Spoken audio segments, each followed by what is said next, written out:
Hey there, I'm Jenn Herman with Jenn's Trends, and if you've been seeing those fancy fonts popping up on Instagram and you're wondering if you should be using them, this is the video for you. So those are created with font generators, which is basically like using emojis in place of text. So the emojis are just fancy text, and that's what you're using to put in those characters, which then create those cursive fonts, the bold letters, and those sorts of things on Instagram or other social media as well. So should you be using them? Well, this is maybe more of a personal opinion than anything, but I'm going to share some actual information with you as well. I say, oh, hell no, stop using them for a lot of reasons. One is I just don't like them, but there's more to it than just that, I promise. So here's the thing. Like I just said, they are basically an emoji. They are not text. When you use emojis, it creates a different text reading. It's reading the emoji, not the text. And that can cause a lot of problems, especially on Instagram when you have complicated search to start with.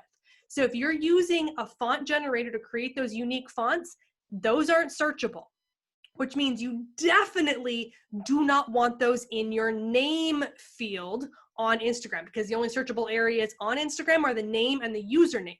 So if you're putting in keywords or your name or something in that name field that you want to be found for in search, it's not showing up using a font generator. You've just wasted that real estate. And when you only have those 30 characters in the name and the username to be able to use, you need to maximize those to be able to get found in search on Instagram. So please do not use those in your name. Save them for things like the bio or the captions of your post. If you really, really want to use them, do not use them in place of your name, because that will hurt you in terms of search and accessibility on Instagram. Now, speaking of accessibility, devices that actually read, like screen readers for people who have visual impairments and those sorts of things, tend to have a harder problem with emojis. Many of them can be read, yes, but it can be a lot harder to read those. So if you have an audience that is diverse and people might be using screen readers,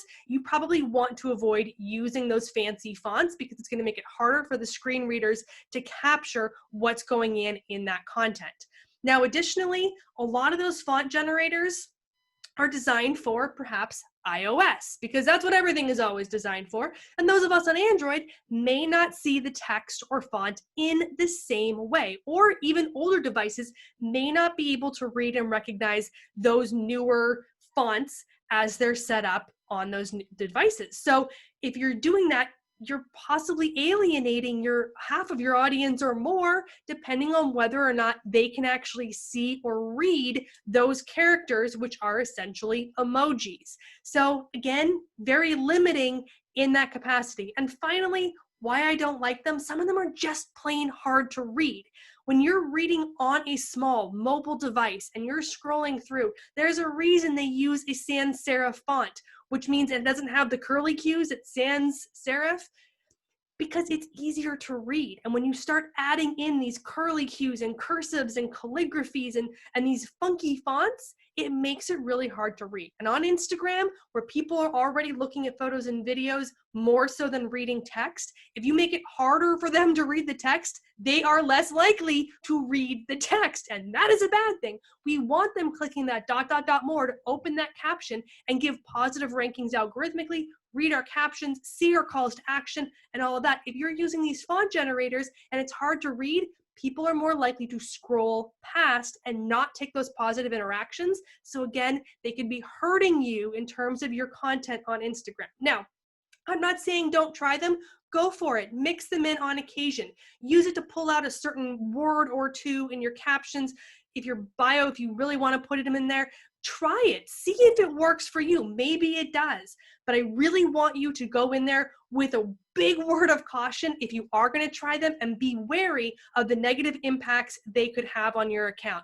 I personally say avoid using them, but if you want to, because maybe they're on brand or they relate to the type of audience you serve, then great, absolutely try them. Just keep in mind the things we just talked about in this video. If you want more helpful tips and advice, please subscribe to this channel where I'm always sharing more videos just like this with all the things you need to know to master your Instagram marketing. And I will see you in the next video.